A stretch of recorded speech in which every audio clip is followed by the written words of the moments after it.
Auntie Sue pifo nga bantwala to do what? Let me tell you nga ngende wa Senga wange ngagenda nkola ebintu nga sobola kutambula the next day. You know you're a Muganda woman. Nga pavi. I know. Now I couldn't walk. Pifo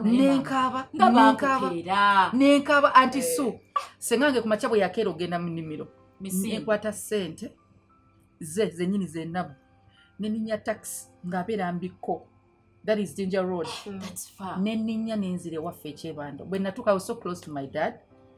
Era nga tukwatagana nnyo nemwa daddy nambuza kingo komyo Senga uchi nemugamba je mwantu temwangame ngene ndabe kusenga ine ebintu byankoze ebya Sitan.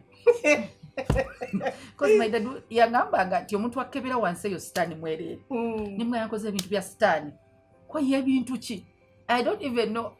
Of course you told him no mulaga. Nempe mula daddy wange nganze simanyi nti muwe mula.